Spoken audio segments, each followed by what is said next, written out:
All right, going right now to the streets of jolly old London. Not so jolly now when it comes to Brexit. These are largely Brexit supporters who don't like the way this thing is sort of melting before their eyes. Nigel Farage leads that movement, was one of the earliest endorsers of Britain sort of exiting from Europe because he said it could and would nicely survive.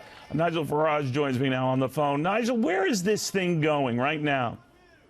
Dead simple. We voted, as you know, 3 and a bit years ago to leave the European Union for Brexit. We were promised by the Conservative and Labour parties at the last general election they would deliver it.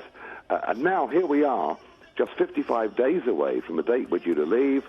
And what is happening is our politicians, Parliament, our professional, globalist political class are now using every trick in the book to stop it happening.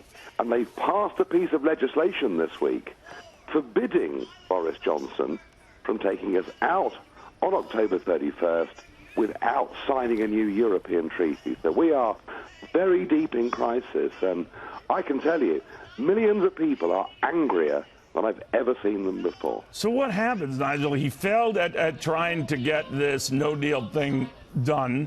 He failed at calling so far for snap elections. A lot of people say his days are limited. Is it that bad? Well, he's in trouble, yes. I mean, he's had a very tough week, including, unbelievably, the resignation of his own brother from government. Right. Because, and that must hurt. I mean, you know, you think of all the things that happen in politics, you know, family, my goodness me, that must have hurt Boris. And he looked visibly wounded, I thought, the other day. Boris yeah, but said, my brother and I would fight all the time. We love each other, so he's just going to have to deal with that. So now, yeah. I'm kidding. But Nigel, I guess what I'm asking is, the other possibility is to put it before the British people again, and I'm wondering how likely that would be.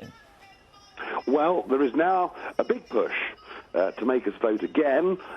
This movement is led by Tony Blair, supported by, of course, his friends in the Democrats in America. Rather like with Trump, there are many that just won't accept the result.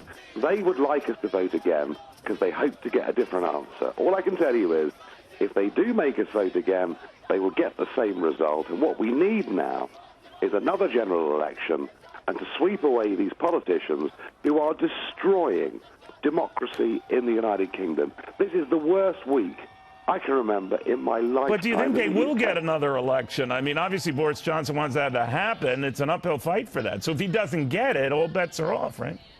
Well, you know, they may stop an election in the short term, but I will bet you, any money you like, there'll be a general election before Christmas this year. It's coming. They can't deny it forever. And that's when the people will really get their chance to speak. So you'll get a before Christmas election, but you'll still be part of Europe at that time, right?